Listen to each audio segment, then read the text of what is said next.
Oke, coba kita bayangin bareng-bareng. Sekarang ini awal tahun 2026, dunia lagi di ujung tanduk, dan sebuah skenario yang kedengarannya kayak film bisa jadi kenyataan yang menakutkan banget.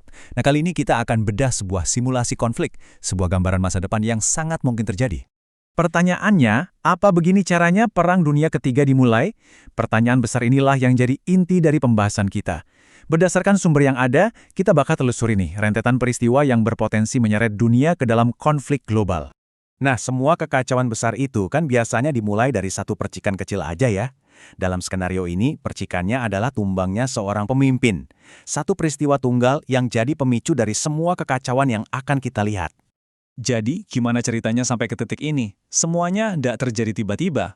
Jalan menuju konflik ini udah dibangun berbulan-bulan. Dimulai Juni 2025, waktu AS melancarkan Operation Midnight Hammer ke fasilitas nuklir Iran. Terus awal 2026, Iran memanas dari dalam, ada protes besar-besaran yang makan puluhan ribu korban. Puncaknya, 28 Februari 2026.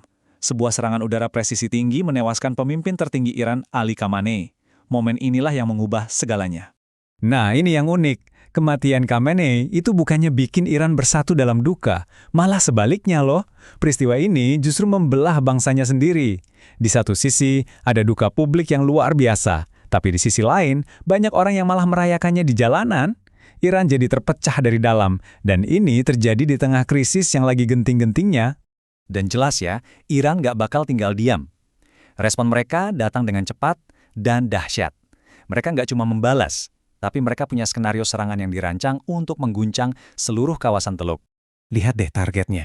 Iran itu pinter. Mereka nggak cuma nyerang AS atau Israel langsung, tapi target mereka jauh lebih luas. Menyasar sekutu-sekutu AS di kawasan, Uni Emirat Arab, Arab Saudi, Qatar, Kuwait, sampai Bahrain.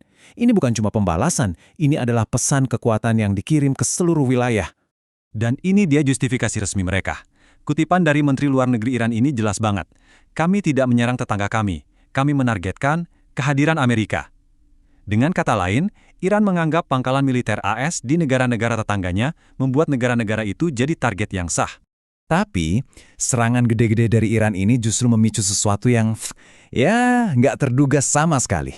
Di tengah krisis ini, lahir sesuatu yang belum pernah terjadi sebelumnya. Sebuah aliansi yang mengubah peta kekuatan di Timur Tengah untuk selamanya. Ini dia momen yang mengubah segalanya. Sesuatu yang tadinya cuma bisik-bisik di belakang layar, sekarang terang-terangan. Negara-negara Teluk dan Amerika Serikat secara resmi bersatu padu melawan Iran. Ini bukan lagi sekedar kesepakatan biasa, ini adalah titik balik geopolitik yang sangat besar di kawasan itu. Dan seperti yang bisa ditebak, konfliknya nggak berhenti di situ. Api mulai menjalar kemana-mana. Hezbollah di Lebanon ikut masuk, meluncurkan serangan drone dan misil ke Israel. Mereka bilang ini bentuk solidaritas. Tapi dampaknya jelas, konflik jadi makin luas, makin banyak pihak yang terseret ke dalamnya. Oke, sekarang kita masuk ke bagian yang menarik banget, hitung-hitungan di balik perang ini. Karena di perang modern, ini bukan lagi soal siapa yang senjatanya paling canggih, tapi siapa yang perhitungannya paling efisien. Selamat datang di perang asimetris. Coba lihat deh angkanya. Ini gila kan? Buat ngejatuhin satu drone Iran seharga $20.000, AS harus nembakin rudal yang harganya $2 juta. Itu perbandingannya 1:100. Secara finansial, ini jelas strategi yang nggak akan bisa bertahan lama. Masalahnya bukan cuma soal biaya pertembakan, tapi juga soal jumlahnya. Setelah serangan awal, Iran diperkirakan masih punya sekitar 2.000 rudal balistik. Bayangin, mereka bisa terus-terusan menghujani musuh dengan senjata murah, sementara pertahanan yang super mahal itu pelan-pelan terkuras habis. Nah, inilah inti dari perang asimetris. Ini adalah perang gesekan, perang adu tahan. Kita ambil contoh Qatar. Pertahanan canggih mereka itu diprediksi cuma bisa tahan 4 hari. Bayangin, cuma 4 hari kalau serangannya datang terus-menerus. Ini membuktikan kalau di perang zaman sekarang, punya teknologi canggih aja nggak cukup buat menang. Oke, tadi kita ngomongin konflik regional. Tapi gimana kalau domino terakhirnya jatuh? Kenapa pertempuran di Timur Tengah ini bisa ngaruh ke kita semua, dimanapun kita berada? Inilah pertaruhan globalnya. Jawabannya ada di satu titik kecil di peta ini, Selat Hormuz. Anggap aja ini urat nadi ekonomi dunia. 20% pasokan minyak global itu lewat sini setiap hari. Kalau Iran sampai menutup jalur ini, dampaknya bakal terasa di seluruh planet. Harga bensin bakal meroket, dan ekonomi global bisa langsung anjlok.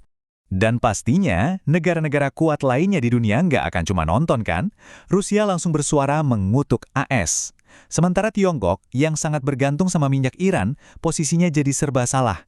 Setiap langkah yang mereka ambil bisa mengubah konflik regional ini jadi konfrontasi tingkat dunia. Jadi, kita kembali lagi ke pertanyaan di awal. Ini tuh sebenarnya cuma permainan catur geopolitik yang super rumit, di mana setiap langkahnya sudah diperhitungkan, atau ini benaran awal dari kekacauan global yang nggak bisa dikendalikan? Skenario ini ngasih kita gambaran yang jujur aja cukup mengkhawatirkan. Dan jawabannya, ya masih menggantung di udara.